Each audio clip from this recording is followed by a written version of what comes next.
So this is their drive-through window view, again at 7:54. The device has clearly departed the scene well before the 911 call. Did you become aware of the $2 million life insurance policy Charles had on me? Did you come across the threatening text messages from him to me?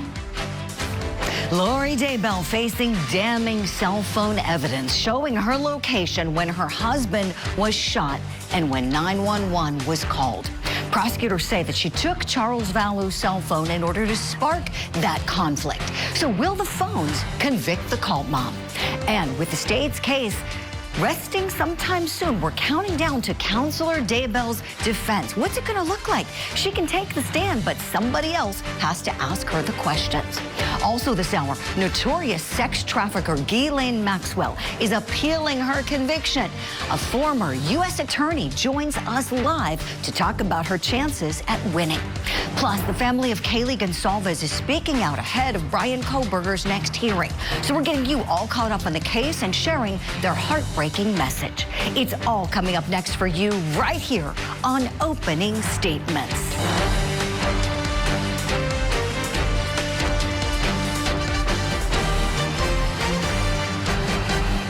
Good Wednesday morning to you and welcome to Opening Statements. I'm Julie Grant. Are you ready for what I like to call some coffee and some court? It's morning time. We get you all warmed up and ready for the Big Court TV live day ahead. That's what we do on this program, and we're so glad you're here for it. Grab that cup of coffee or tea, whatever you like. It's time now for my opening statement.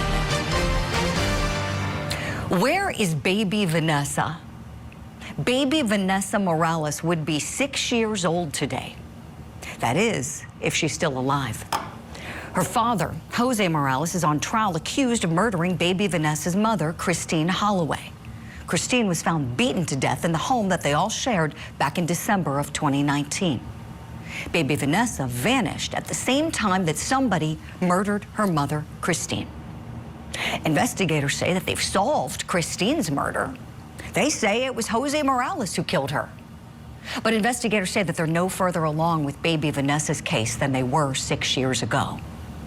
So I have some questions this morning, my friends. How can this defendant father go on trial knowing that his daughter is still missing? Isn't he concerned? Isn't he distracted by just the thought of his baby girl being out there in harm's way? Or does he know something that we don't know about baby Vanessa's disappearance? Because to me, it's like lightning striking the same place twice. To have your girlfriend murdered and your baby girl vanish on the exact same day. What are the odds? How unlucky can Jose Morales be? My friends, I pray that we see Christine Holloway get the justice that she deserves. And I pray that by the grace of God, we'll someday find beautiful baby Vanessa alive. That's my opening statement. Let me know if you like it. Right now, it's time for your daily docket.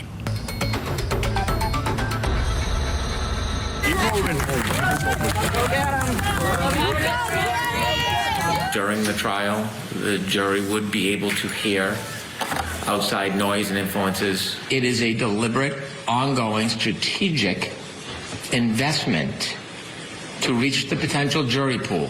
I like talking. I like to reveal the truth. In Massachusetts, we've got defendant Karen Reed with a motions hearing happening this morning. This is ahead of her retrial that's set to start next Tuesday. Court's going to begin this morning at 10 a.m. Eastern, and we will go there live together when it does. In Connecticut, we've got the case I was just talking about, the murder trial of Jose Morales, resuming at 10 a.m. Eastern as well. So we'll keep an eye on that courtroom for you. And then in California, we've got Michaela Reilersdam. She's got a hearing at 11:30 a.m. Eastern. She's the OnlyFans model accused of murder after her BDSM client suffocated during one of her sessions. Now, let's turn to your top story this morning. The case continues in Cult Mom's homicide trial. New cell phone evidence presented to the jury on Wednesday showing that Lori wasn't there at the time of Charles's shooting death, like she told the detective that she was. Charles, Alex, and Lori's phone data were all extracted from their devices, and a detective on the stand revealed the time gaps in Lori's whereabouts when Charles was shot and killed. If you're looking at a timestamp at 7:54 and you know the 911 call is at 8:36, are you already starting to wonder what's going on here? Yes, this was one of the concerns that led us to pursue this avenue of investigation. And I could see only two possible interpretations. Either the shooting happened much earlier than we were told, or the device and the person bearing it, which I understand to be Ms. Vallow, left well before the shooting occurred. I don't see a third option. The state also contends that Lori took Charles' phone right before the incident in order to spark the conflict. So, will the phone evidence be what convicts Lori Daybell? Let's talk about it. I'm so happy to have on the program this morning criminology expert, author, and professor, Dr. Debbie Goodman, and criminal defense attorney and former prosecutor Franz Borghardt. Good morning to you both. Okay, this phone situation is even more troubling than I think many of us case watchers realize. Now we're learning that she took his phone. And let's talk about all the problems that might have caused poor Charles Vallow. Dr. Debbie Goodman, what do you think, please? I think, Julie, guilty, guilty, guilty. This phone evidence is huge. It's important. It's significant. So the question of will this phone information convict her, I say yes. But will be important to convict her is Lori Daybell herself. And, you know, I like the acronyms, Julie, and I have an acronym, LORI. L, this individual is a liar. We simply cannot trust her or believe anything she says. O, obsessive, anyone potentially capable of murder, conspiring to commit murder of 4 people, would obsess about it, the planning, the premeditation.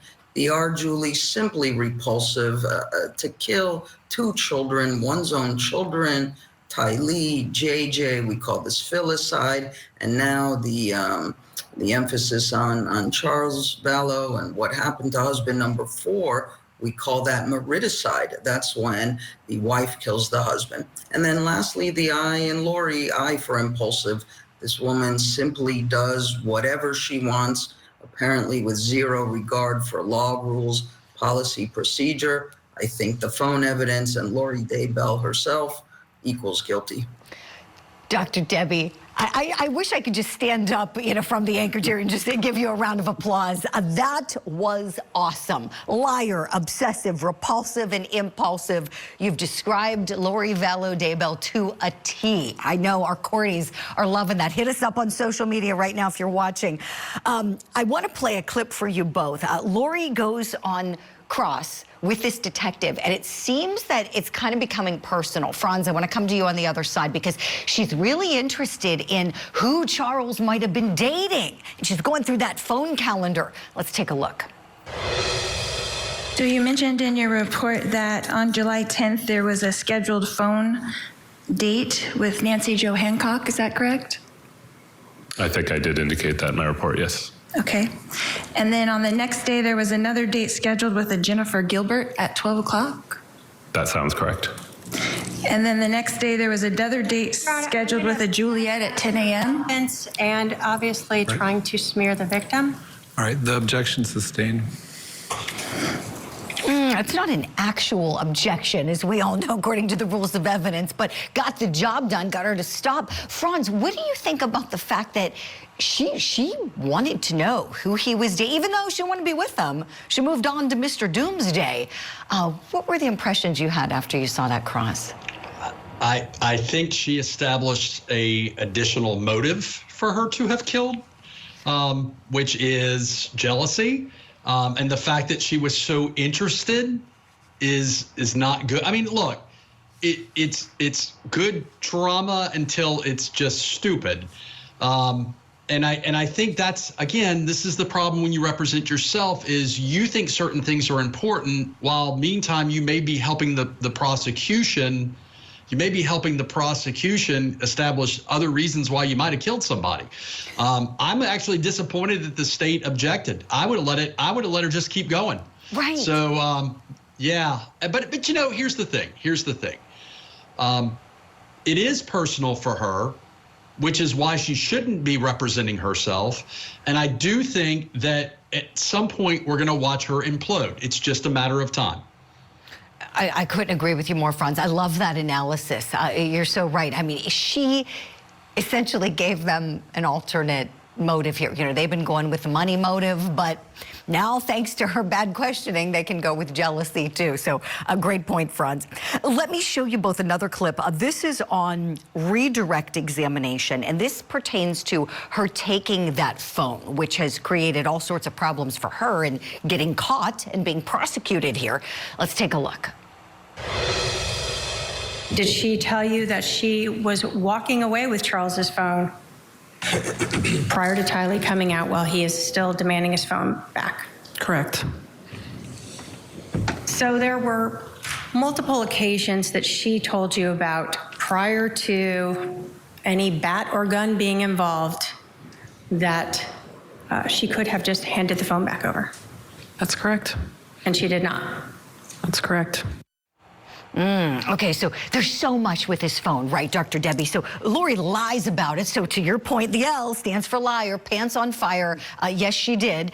And then she's going through the drive-thru Burger King, too, by the way, and buying flip-flops. There's that. Also, what really upsets me, Dr. Debbie, I think even more than her wanting to go through the phone and know about the dates, is that she left him helpless. You know, to call 911, she put him in this predicament where he couldn't call for help if there was any way to possibly save him. I don't know, I'm not a doctor. But what does that say about the sinister nature of what seems to me to be a setup, Dr. Debbie? 100%, Julie. Sinister, shocking, startling. Again, who does that? And who does that, by the way, would be the psychopath. And I believe she is indeed that type of person and has that personality of controlling and being in power and having the authority. So yes, as we talk about these cases, what does the individual do, as we say, before, during, and after, to have taken the phone, to have had zero communication, even if potentially could have made a call to save his life? Again, the manipulation and the absolute heinous nature of this, I think the jury will come back with the right decision. We simply cannot believe anything about this individual. I'm with you, Dr. Debbie. Charles Vallow is such a good man by all accounts. And so fortunately, it's like he's getting to talk to the jury a little bit, you know, from the other side, in that we see him in these videos and he's pleading for help. He wants to help her. This woman who winds up, you know, murdering the children, murdering Tammy Daybell. He's trying to do something here. Franz, it seems to me that another motivation, since you brought it up earlier, of Lori's might have been to see who Charles was talking to in that phone, right? We know that he was kind of waving the flag, trying to let people know something's wrong with my wife, help, please. How do you think prosecutors should frame that aspect of this for the jury? So I think the overarching theme needs to be about her being manipulative, being controlling. She thinks she's smarter than everybody else. And most importantly, she doesn't think that the rules should apply to her. She's a beauty pageant gal. The rules don't apply to her, right? I would keep building a house out of those themes and let her sink her own ship, because she's going to do that. And look, the jury is watching her try to outsmart everybody in the room. And it will become very annoying at some point. And somebody's going to say, you know what? This is how she is, and this is how she was. And that is what I would stick to as a game plan. They've got the facts. They've got the evidence. Just let her look like she's the smartest person in the room, even though she's not. It's a good game plan. It's a good game plan. Franz Borghardt, Dr. Debbie Goodman, I'm so glad you both are here. Stay with us, please. We're going to hit our first break of the hour. When we come back, here's what's coming up for you on Opening Statement. He's been a little bit wishy-washy on the DNA on the knife sheath itself. You don't get to claim Fourth Amendment standing and then just say, well, that may be my DNA, but I have no idea how it got there. We're looking ahead to Bryan Kohberger's upcoming trial with some key issues still to be ruled on. Plus, Jeffrey Epstein's accomplice, convicted sex trafficker Ghislane Maxwell, is appealing her conviction to the U.S. Supreme Court. Guess what? We have a former U.S. attorney on the show with us next to weigh in.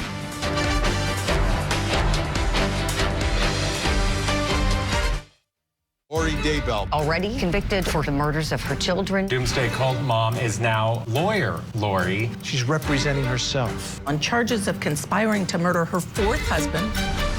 She said, I can murder you now.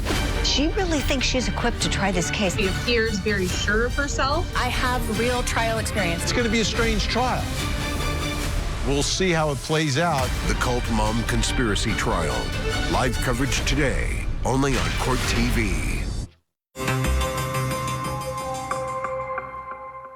A unanimous jury has found Ghislane Maxwell guilty of one of the worst crimes imaginable, facilitating and participating in the sexual abuse of children, crimes that she committed with her longtime partner and co-conspirator, Jeffrey Epstein. The road to justice has been far too long. That was former U.S. Attorney Damian Williams announcing the guilty verdict from Ghislane Maxwell's federal sex trafficking trial. The latest legal move by Jeffrey Epstein's accomplice is what's trending in true crime this morning. On Friday, Maxwell asked the U.S. Supreme Court to overturn her conviction, arguing that she was covered by a non-prosecution agreement made between the government, former U.S. Attorney Alex Acosta, and her former paramour, Mr. Epstein. Now, Maxwell is currently serving a 20-year prison sentence. In 2021, she was convicted of 5 counts of aiding Epstein in his sexual abuse of underage girls.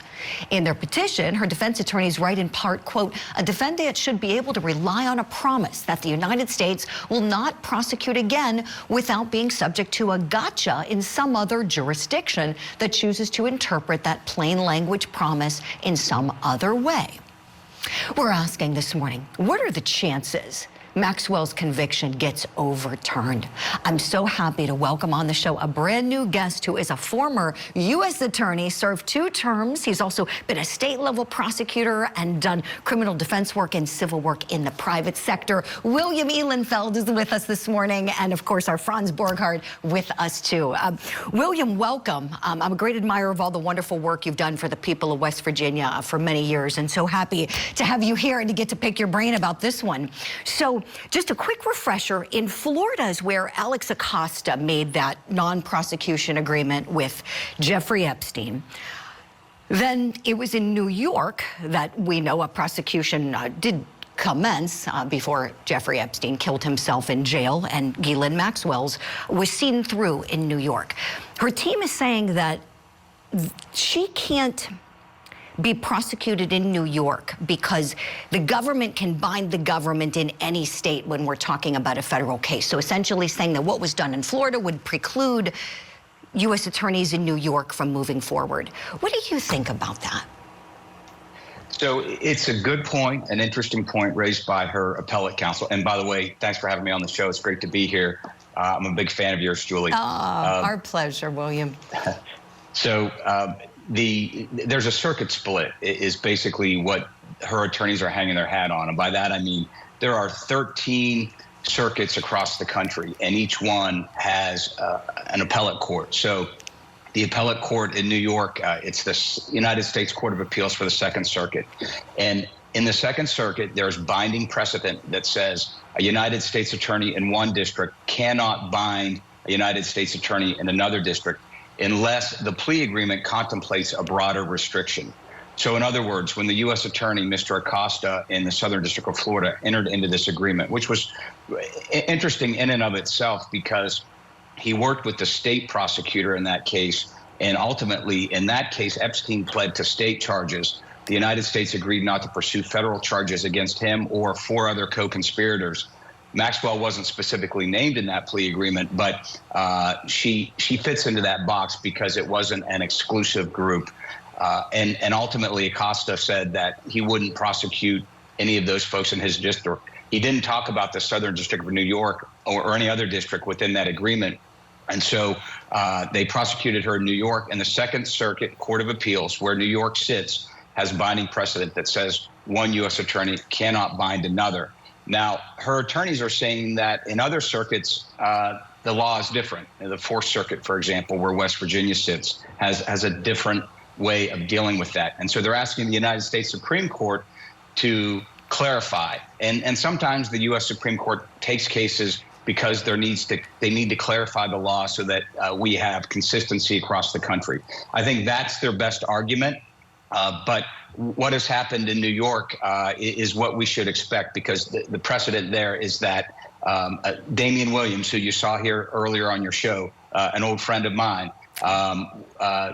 did a great job prosecuting the case, and he was not bound by that agreement that Acosta put into place back in 2007. Yeah, he sure did. Wow, William, taking us to school. You should be a professor, too. Add that to your already incredible resume next. So this is interesting. So it's the way you've explained it to us. The Supreme Court is being asked to kind of reconcile differences in the various federal jurisdictions. And but if we go by New York precedent, we can rest easy that this conviction should stand. Yes, it's very clear. The district court judge, which is the trial court level in the federal system, found that she's not entitled to any relief as a result of that agreement reached in Florida. The appellate court found the same. And then the other thing, and the U.S. Supreme Court's going to have to weigh in, and you've talked about this on your show plenty of times. The U.S. Supreme Court doesn't take many cases, right? There's very few cases that they actually accept for appeal. And so there's a good likelihood that it'll just refuse to hear this case, and the Second Circuit's decision will be binding, and that'll be the end of the story, and she'll do her 20 years in federal prison, and she deserves every second of that sentence for the conduct she engaged in. But if they do take the case, the U.S. Supreme Court, if they take the case, they will have to decide what the law of the land is and whether or not they agree with how the Second Circuit has handled it, or if they think that a U.S. attorney is able to bind another U.S. attorney in another district in another part of the country. This is so helpful. Gosh, William, thank you for all of that. I have a clip I want to play for you both. This was a prison interview that Ms. Maxwell did in 2023. So this is after she's been convicted. She's talking with Talk TV, who is huge in the United Kingdom. And let's take a listen to the kind of the posture she takes at this point in time about the people that she victimized. Epstein died, and they should take their disappointment and upset out on the authorities that allowed that to happen. And that, as I said, I hope that they have some closure by the judicial process that took place, and I wish them time to heal and to be able to have a productive and good life going forward. Franz, we notice there's no apology there from Ghislane Maxwell. Your thoughts on her giving the prison interviews, too? Well, number one, there's no apology because she's not really sorry and not really remorseful. Secondly, why is she giving an interview? Like, I'm hoping that somewhere a federal or state attorney was like, please don't do this. And look, the problem is, and this is the problem for anybody that has defendants who represents people who have, crimes that happen on different jurisdictional boundaries and places, is that just because your case gets finished in one jurisdiction doesn't mean you can't be prosecuted in another. And so keep your mouth shut. It's very simple. It's very simple. Don't poke the bear. Don't give anybody any reason. Her best strategy would have been just to be forgotten about. Do her time, do her thing, and just be forgotten about and fade into the sunset. But by giving an interview, a remorseless interview, it's like, I double dog dare you to prosecute me some more. Bronze, boom, you're so right. People detest this woman for good reason, and she just makes it so much worse. She's unapologetic. She should be ashamed of herself, and I sure hope that conviction stands. I think I speak for all of our courties when I say that. Franz, William, excellent analysis from you both. Stand by kindly, please. We're going to hit a break. When we come back, the family of one of the victims in the Idaho student murders case speaking out ahead of Bryan Kohberger's upcoming trial. Plus, what will I can't even say it, Counselor Cult Mom's defense case look like? Try saying that 3 times fast. The state's expected to rest soon, maybe even today, and then it's going to be her turn. So you spent your whole date getting to know each other, talking about me. Don't flatter yourself. No, we did not spend the whole time talking about you. He was under the impression you were having an affair, so him moving on was a natural effect from that. He told you that? Yes, he did. Okay.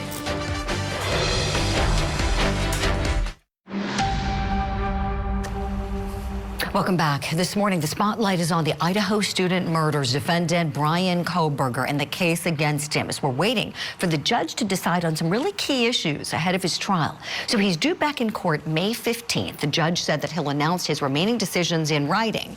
That includes the defense motion to strike the death penalty as a potential punishment due to Kohberger's autism diagnosis. As we wait, his defense team continues to float an alternate suspect theory, a theory that somebody else killed Kaylee Gonsalves, Xana Kernodle, Madison Mogen, and Ethan Chapin. But it always comes back to that touch DNA. And the court's question, good question, what does that mean? Could it mean there's more than one person? The answer to that is, or it could mean it's not Bryan because his car's got nothing in it and there were only 13 minutes to do this. The magistrate didn't get to know that. In fact, his DNA is still on the knife sheath, though. That's the problem, counsel, for probable cause purposes. And as the holiday weekend approaches, we're also seeing some social media posts from the family of one of the victims. And we're going to talk about that in just a moment. First, I want to welcome in Court TV producer with our documentary unit, Ana Armas, and here with some props as well. The K-bar knife. With the K-bar knife, the sheath, and the alleged mask. Right. Oh my God.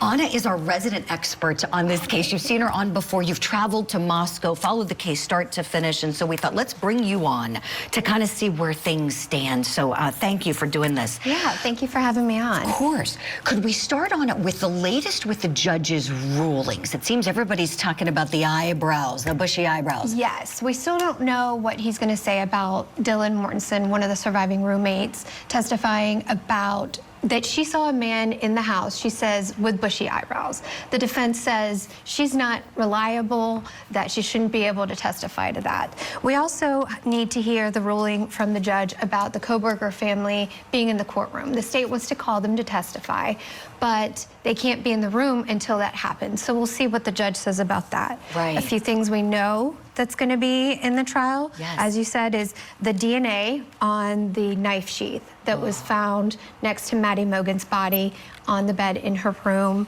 Allegedly, it's Kohberger's. And also the mask purchase at Dick's that he allegedly made. And then the purchases of the knife, the sheath, and a sharpener on Amazon.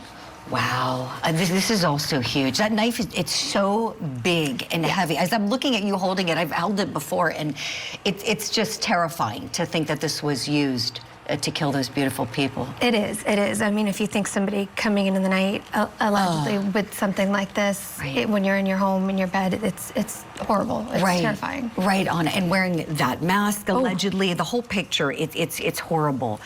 And the picture being painted outside of the courtroom with Kohberger prior to trial is a picture of premeditation. As you know, the state talking a lot about the Amazon click history. Tell us about that. The state got a win, did they not, with that? Yes, that will show up in trial, and but the defense tried to argue against it. They said that AI, the way that it works at Amazon, that you can't predict who buys what. Sure. That was an argument in court. I think we have that soundbite if you want to play it. Yeah, let's take a listen. Thank you, Ana.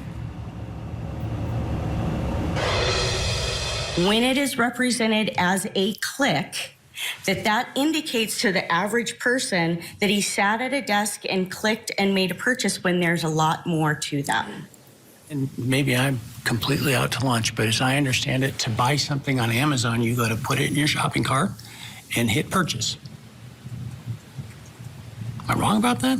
No, that is a step, but how it gets in your cart and what items get in your cart really has to do with the whole model and the ecosystem of the way that Amazon works. Wow. And so, Anna, you know, the judge went on to deny the request, as you know. Thoughts on this? What are you thinking when you think about the history and the picture being painted? Yeah, the judge wasn't having it. I mean, I can tell you in my Amazon cart, I have a ton of things and on my Save for Later. And unfortunately, I don't need most of those things, but I put them in. I've never experienced AI putting it in for me. Right. Yeah, I can't blame AI for everything. Yeah. Let's have criminology expert Dr. Debbie weigh in on this too. Anna, you two should know each other. Anna Armas, Dr. Debbie Goodman. Dr. Debbie, so when we think about the planning that seems to have gone into this, if we believe what the state of Idaho has alleged, what does that tell you about the defendant they've got here? Tells me 100%, Julie, that we have the right guy, and the emphasis on the DNA and this knife sheath is so huge. As a criminologist, I see DNA as does not lie. People lie, but the science is the science. And another acronym, if we may, Julie, when the DNA is good, and I think it is in this regard, do not acquit. Dr. Debbie, I'm with you here. Anna's been to the crime scene. You know, this is a place where you've traveled and actually gone the cell phone route that Kohberger's allegedly said to have taken, according to police. What really stood out the most to you, Anna, when you spent time there in Moscow? One of the things that stood out to me the most was before going to Moscow, I researched the case and I saw this picture of Maddie Mogan with these pink cowboy boots, real cute cowboy boots. She's happy, living her best life. And then when I got to the crime scene, there were those pink boots in the room, in her window, her bedroom window. And it was just really eerie. Knowing what happened in that room is just a reminder that these kids were just living their life, doing what they could, and they were killed in the middle of the night by someone, and it's just real sad. It was horrible. Oh my gosh, Anna, it gives me chills.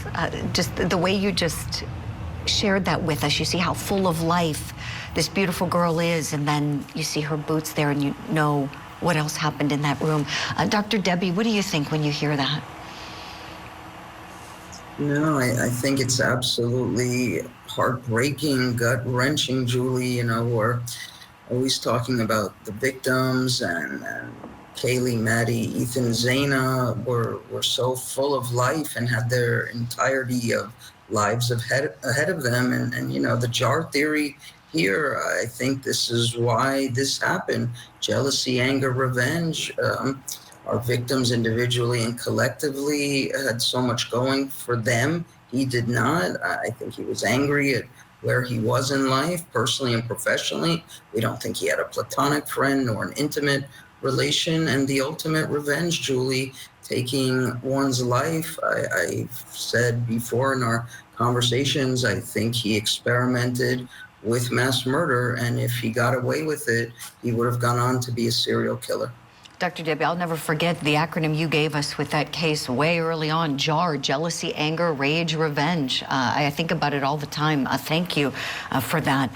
Anna, thank you. As you've poured through social media, the documents in this case, you've done so much. You found a clip. This was posted by the family of Kaylee Gonsalves, both to Facebook and TikTok. Let's take a look at this together.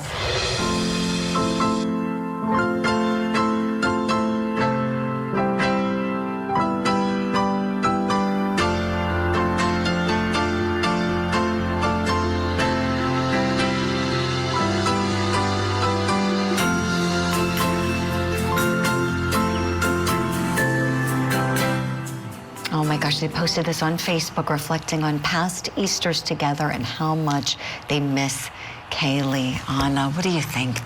It's horrible. It's horrible. I mean, all the families have kept their loved ones, the victims, alive. They've talked about this fight for justice.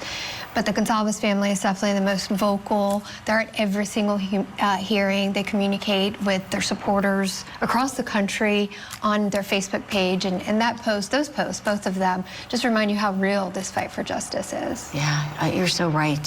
For these families, this is everything. You know, this is everything. This isn't just a court case. You know that so well, Anna, Dr. Debbie, you both know that. You know, we think of these cases and oftentimes, you know, it's easy to lose sight of the struggle the families are going through privately because we don't see it. You know, we see them in the courtroom, we see everything that's very public, but we don't see the fight that they battle privately. I thank you both for such a great conversation. Dr. Debbie Goodman, Anna Armas, thank you so much. When we come back, we'll have much more for you, but as we go to break, we want to put the focus on the victims in this case and show you once again Kaylee Gonsalves, Madison Mogan, Xana Kernodle, and Ethan Chapin, those beautiful students with their whole lives ahead of them, taken from this earth way too soon. And we are here as their fight for justice continues.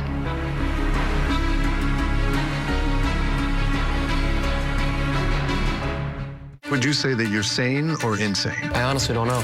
We're here to try and understand the mindsets behind your actions in this case. It sounds like you lost control of yourself. Not at all. No, not at all. I'm done with this interview. That's so conniving. Do you understand that? Well, I'm your worst nightmare, David. Interview with a Killer. New episode, Sunday at 8 on Court TV.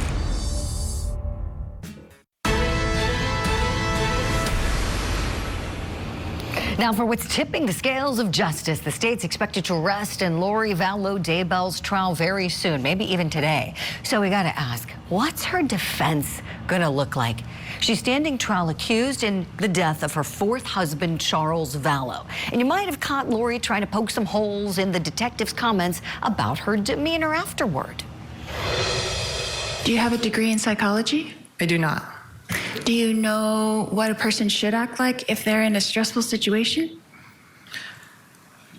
So there isn't one way to act. There's just behavior that is striking. Striking behavior? Correct. Okay. But on the stand Tuesday, the state followed up with a detective on why Vallow's behavior really stood out. Did Lori Vallow's behavior stand out to you? It did. Why? So based on what was going on, that we had a homicide, her husband had been shot and killed, her brother was the one who shot and killed her husband. It was inside her home. Her children were at least partially present to this event. Her demeanor seemed odd given what was going on at the house that day. So to put it more succinctly, she was happy after the homicide. So as her defense case nears its beginning, it may be one more chance for Lori to steal the spotlight. How is it gonna look if she takes the stand? Let's bring in our legal eagles now. Still with me, attorneys Franz Borghardt and William Ehlenfeld. Okay, first question, is Lori gonna testify? Franz, what do you think? I think that's an emphatic yes. I mean, nobody's going to be able to keep her off the stand. I think she wants to perform for the jury. I think she is going to testify, which, by the way, is probably the worst idea. Next to her representing herself, it's probably the worst idea that Lori, has done. But I don't think she can resist. I think everything about her smells like, hey, I'm going to get on the stand and do a pageant show for you. And I think it's going to, like I've said before, I think she is going to implode on a good cross-examination. I'm with you, Franz. Yeah, she is a former pageant queen, and I love what you said about these bad decisions. Yeah, taking the stand would be one, and representing herself is the other. So let's talk about that. William, Can we talk, please, about what a nightmare it is for everybody when you have a pro se defendant? Before becoming U.S. attorney, you were a state-level prosecutor. What's that like when you're in the position of the state, or the government, and you have somebody who insists on going pro se and maybe insisting on testifying? It's very difficult. So at the state level, I had to handle cases from time to time where a defendant walked into the courtroom and he or she did not have counsel. That didn't happen in the federal system ever, but on the state side, it did on the regular basis. And a prosecutor has a quasi-judicial role in that we have to not only represent the state, we also have to make sure we protect the rights of the defendant. And it makes it that much more challenging when you have to look out for the person that you're adverse to. And so I feel for the prosecutor in this case because not only does she have to make sure that she gets her evidence in and proves her case beyond a reasonable doubt, but she also has to, in many ways, protect the rights of the defendant so that the conviction, if one is obtained, holds up on appeal. And the judge also has a lot of challenges here. He's been very patient, and I have a lot of respect for him for the way he's handled it thus far, and also for the prosecutor. You're so right, William. Yeah, they both have the patience of Job. And what you said, such an important point. You really paved the way for this clip I want to share with you all about how the judge was kind of helping Lori at one point. Let's take a look at where he gives her a little bit of assistance. All right, you can't phrase questions as your understanding or what you believe or what you remember. All those are forms of testifying, so you have to be careful how you ask your question. Also, I sustain an objection because of the reference to the grand jury and what was said in the grand jury proceedings. You can use that time and ask the witness, is 3:30 sound right, for example? Franz, to dovetail off of the point William made moments ago about how it puts an extra burden on the prosecutors and on the court, doesn't it? As we see it right here with the judge helping her. So part of it is everybody, there's a natural flow to trials. It's kind of like a choreographed dance. And when everybody's doing their job right, it flows. I mean, there's fighting, there's drama, it's real life, but that movement is a good thing. Her inability to functionally be a lawyer causes everything to go off rails. And so what you're seeing with the judge helping her is trying to also protect the record, protect her, and also kind of move the thing along. Now, at some point, the prosecution has to be picky and choosy about how aggressive they're going to do objections, because if she's helping them, maybe let that hearsay objection go, or maybe let that inappropriate question go, because it does get to the point where the jury might also get frustrated if there's too many objections. That's a great point, too, striking that balance, right? William, what do you think about that as the prosecutor's getting ready to cross-examine her? What advice might you have for this team of prosecutors as they prepare for what will be quite a show, no doubt? It will be a show, and I guess my advice would be to have a list of points that you want to make and try to stick to those points. There's a lot of different directions you can go with a defendant like this in a case like this, but I would identify the key points that you want to make to the jury, check those boxes, and once you've accomplished that, sit down and let the jury do what it needs to do, which you should have confidence in a case like this and let the jury take care of business. But don't spend too much time up there with this person. Yes, a perfect point to end on. William Ehlenfeld, what a treat it's been having you on Opening Statements this morning. I hope we haven't scared you off. I hope you will come back and give us some more analysis on another day. Franz comes with us every Wednesday morning. We love that. Thank you both so much for all the insight and expertise. That is all for Opening Statements, my friends. You can watch it again, share it with your friends. Go to courttv.com to do that. Click on the Shows tab.